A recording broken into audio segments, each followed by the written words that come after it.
পশ্চিম নলবাৰী বেলচৰত বুধবাৰে সন্ধানহীন হয় এগৰাকী অষ্টম শ্ৰেণীৰ ছাত্ৰ। চামতা ইডেন ভেলী একাডেমীৰ অষ্টম শ্ৰেণীৰ ছাত্ৰ অৰিন্দম ডেকাই বেলচৰৰ ডেকাপাৰা চুবুৰীৰ নিজ গৃহৰ পৰা পুৱা বিদ্যালয়লৈ অহাৰ পিছৰে পৰা সন্ধানহীন হৈ পৰাত অঞ্চলটোত তীব্ৰ চাঞ্চল্যৰ সৃষ্টি হৈছে।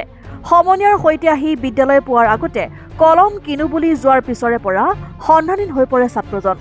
বেলচৰ ডেকাপাৰা চুবুৰীৰ বিজয় ডেকা আৰু কল্পনা ডেকাৰ একমাত্ৰ পুত্ৰ অৰিন্দম ডেকা সন্ধানহীন হোৱাত আলহী অঙহী বঙহী সকলোতে বিচাৰ খোচাৰ কৰিও কোনো সংসূত্ৰ নোপোৱাত সন্ধিয়া কিশোৰীগৰাকী সন্ধানহীন হোৱা সন্দৰ্ভত পৰিয়ালে স্থানীয় বেলচৰ আৰক্ষী থানাত এখন এজাহাৰ দাখিল কৰে। কোনো লোকে ছাত্ৰজনৰ সম্ভেদ পালে পৰিয়ালৰ সৈতে 99,573,18756 নাইবা 7638040486 মোবাইল নম্বৰত অথবা বেলচৰ আৰক্ষী থানাত যোগাযোগ কৰিবলৈ আহ্বান জনাইছে।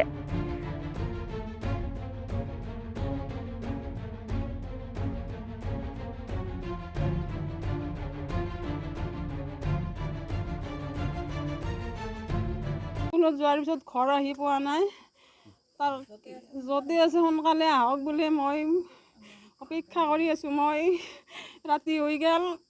নাম কি? অৰিন্দম ডেকা ক্লাছ 8ত পঢ়ে। চামতা ইডেন ভেলী। ৰাতিপুৱা স্কুলত গৈছিল। ৰাতিপুৱা 7:30 বজাত স্কুলত গৈছে চাইকেলেৰে।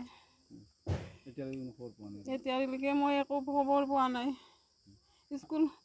স্কুলত গৈছে কিন্তু স্কুলত প্ৰেজেণ্ট নাই। স্কুল পাৰ হৈ সি কলম কিনিব গৈছে, লগৰজনে কৈছে বোলে। স্কুলত প্ৰৱেশ কৰা নাছিলে তাৰমানে? প্ৰৱেশ কৰা নাই স্কুলত। তাৰমানে সি আমাৰ বেলখৰৰে ল'ৰা এটা, আমাৰ বেলখৰৰ দেৱলাইৰ মানে সেই ল'ৰাটোৰ লগত একেলগে স্কুলত যায় সদায়। আজিও তেনেকৈ একেলগে গৈছে, কিন্তু স্কুলত দুৱাৰমুখ পোৱাৰ পিছত লগৰজনক কৈছে যে মই এটা কলম কিনি আনো, তই স্কুলত যা। ই স্কুলত গৈছে, সি সিনকে কলম আনিম বুলি যায়, এতিয়ালৈকে অহাই নাই ঘৰ। কিমান বছৰ? তাৰ বয়স 13 বছৰ। কি নাম তাৰ অৰিন্দম ডেকা। দেউতাকৰ নাম বিজয় ডেকা। এইখিনি আমাৰ বেলখৰ পূব ডেকাপাৰা বুলি কয়। অনদিনাৰ টাইমতে স্কুলত যায় আৰু সেই ল'ৰাকেইটাৰ লগত একেলগে যায়, সদায় সেনেকৈ একেলগে আহে। আজি সেই ল'ৰাটোৱে পিছত কৈছে বোলে স্কুলত এই মেম মাতৰ আগত যে মেম অৰিন্দম এনেকৈ স্কুলত আছিল, কিন্তু সি কলম কিনিব যায় অহাই নাই। আলহী বা সেনে আলহী চালহী যিখিনি আছে এখেতসকলৰ মানে আমাৰ বহুতৰ যিখিনি আলহী আছে গোটেইখিনি খবৰ কৰা হৈছে ইতিমধ্যে, কিন্তু আলহীৰ ঘৰত সি ক'তো যোৱা নাই এতিয়ালৈকে। থানাতো জনোৱা হৈছে, এফআইআৰ দিয়া হৈছে, কিন্তু এতিয়ালৈকে কোনো সুখবৰ পোৱা নাই। যদি কোনোবা সদয় লোকে অৰিন্দমৰ খবৰ পায় আমাক জনাব বুলি আমি আশা কৰি ৰৈ আছোঁ আৰু।